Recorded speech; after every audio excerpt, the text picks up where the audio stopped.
بسم اللہ الرحمن الرحیم۔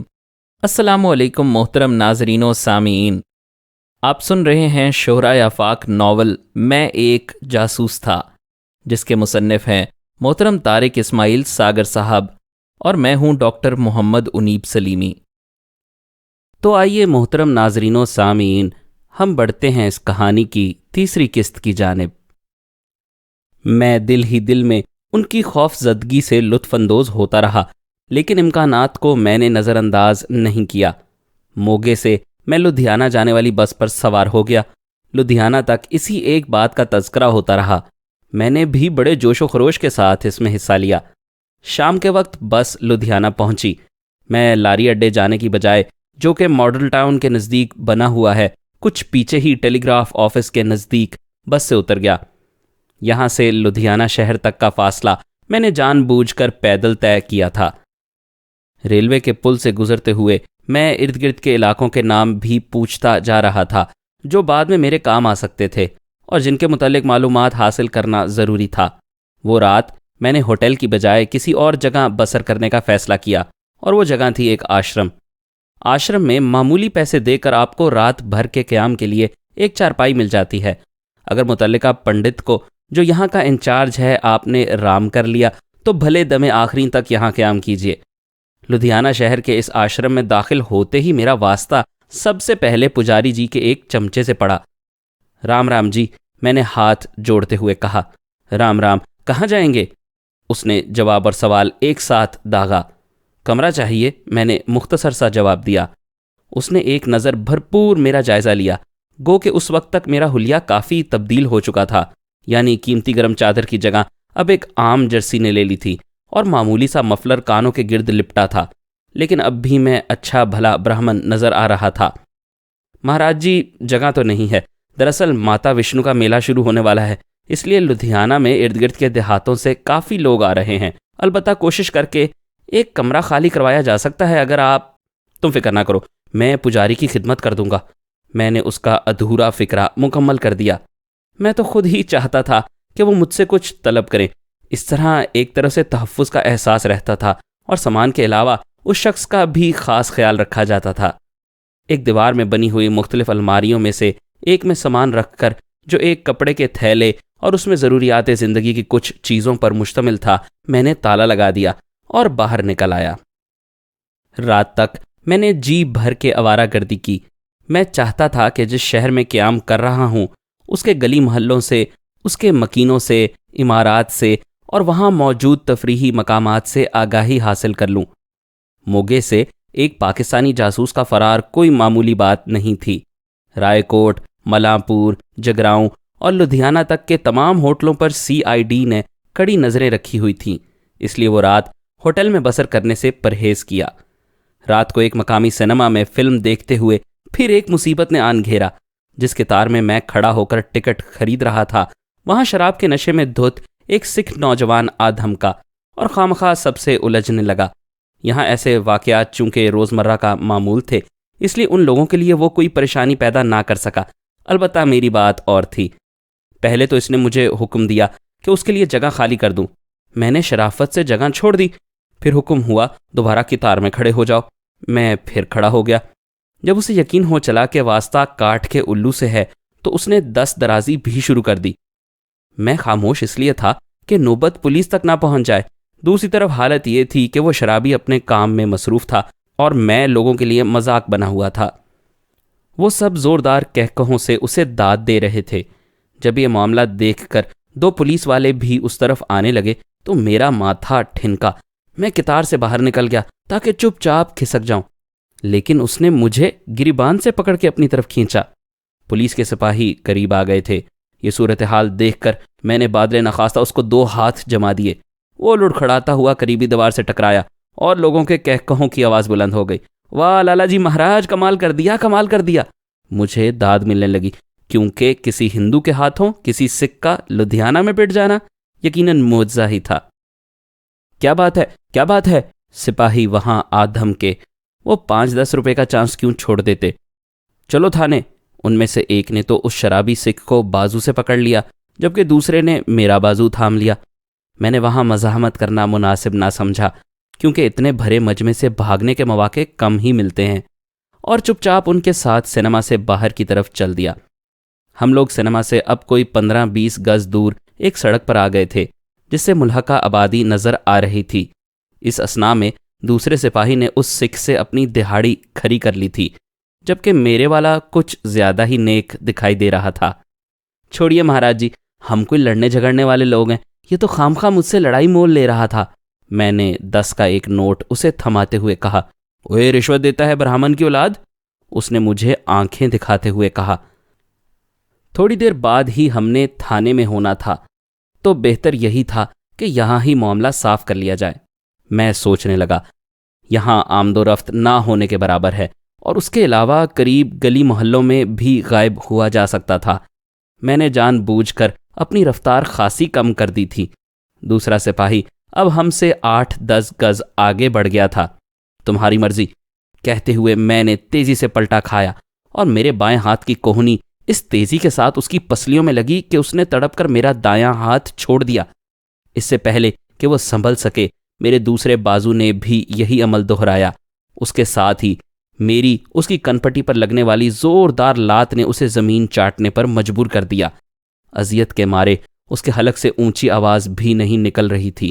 جب تک اس کا ساتھی اس کی طرف متوجہ ہوتا، میں ان کی نظروں سے اوجھل ہو کر قریبی محلے میں اندھا دھند بھاگ رہا تھا۔ شام کے قریباً 7 بجنے کو تھے، اور اچھا خاصا اندھیرا ہو چکا تھا۔ قریبی محلے میں گھستے ہی میں نے اپنی رفتار کم کر دی۔ میں تیزی سے چلتا ہوا دوسری طرف بنی سڑک پر پہنچ گیا، جہاں سے ایک سائیکل رکشے میں بیٹھ کر چوڑا بازار آ گیا۔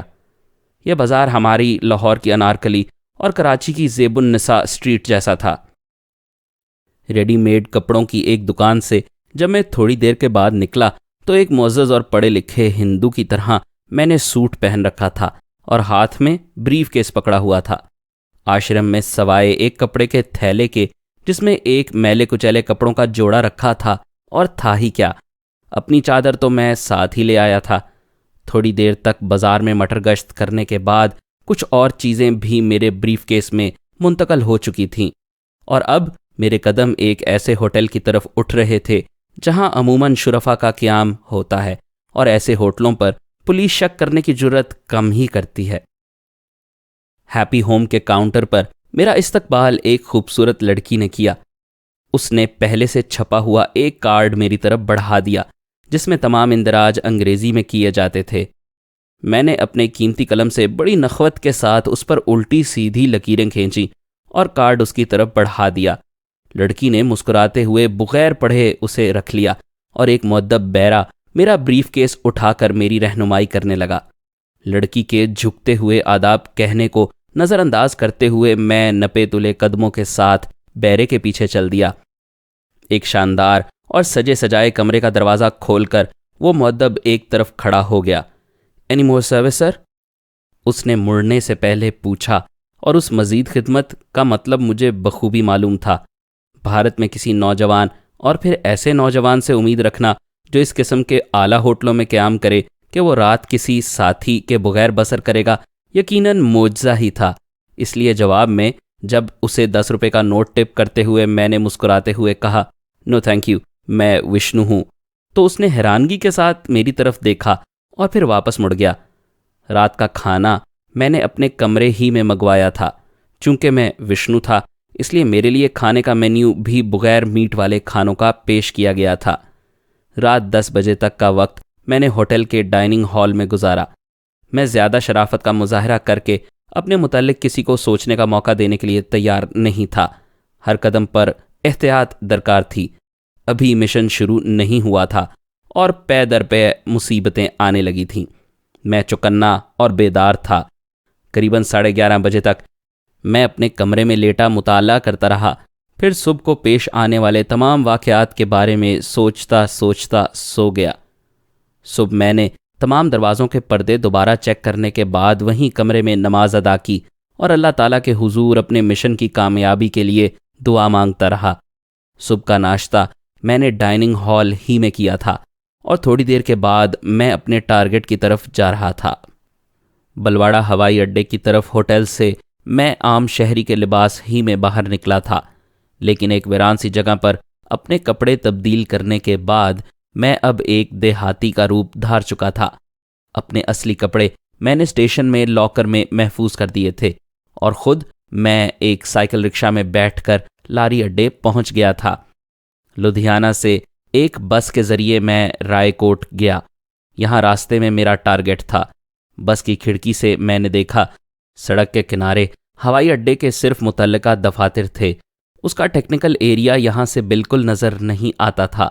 دشمن نے اتنے بہترین اور منظم طریقے کے ساتھ اڈے کو کیموفلاج کیا تھا کہ بے اختیار اسے داد دینے کو جی چاہا۔ بہرحال ایک سرسری نظر سے میں نے حالات کا اندازہ لگا لیا۔ بس آگے نکل گئی۔ میں نے رائے کوٹ ٹھہرنا ہی مناسب نہ سمجھا اور جگراؤں اور ملاپور ہوتا ہوا واپس لدھیانہ آ گیا۔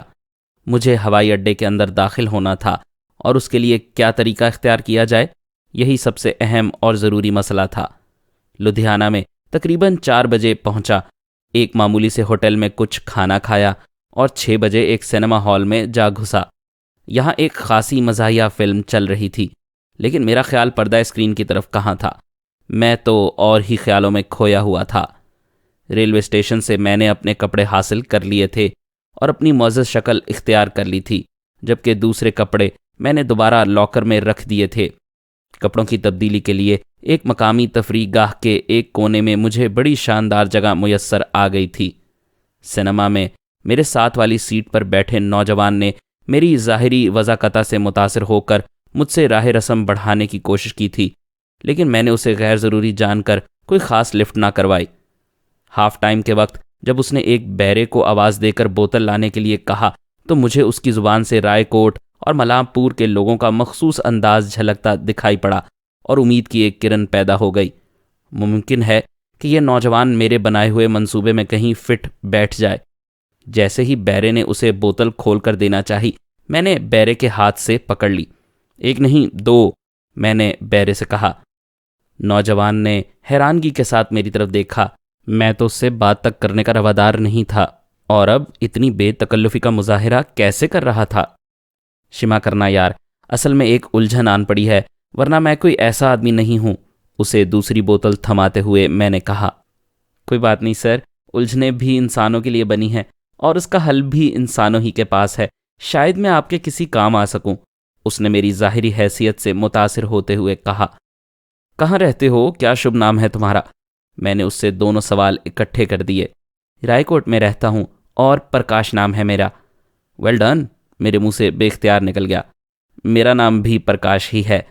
پرکاش بھیا، بہت خوشی ہوئی تم سے مل کر۔ میں نے واقعی خوشی کا مظاہرہ کر ڈالا۔ قدرت نے اسے میرے لیے غیبی مدد بنا کر جو نازل کیا تھا۔ فلم کے خاتمے تک ہم دونوں بڑے بہترین دوست بن چکے تھے۔ پرکاش رائے کوٹ کی ایک کھتری فیملی کا لڑکا تھا، لدھیانے میں ملازمت کرتا تھا اور یہاں ایک کرائے کے کمرے میں رہائش رکھتا تھا۔ ابھی تک میں نے ہی اس سے سب کچھ پوچھا تھا، اپنے متعلق سوائے اپنے نام کے اور کچھ نہیں بتایا تھا۔ میں اسے زبردستی اپنے ساتھ ہوٹل میں لے آیا۔ ہیپی ہوم کے ڈنر نے اسے میرا اور بھی گرویدہ کر دیا۔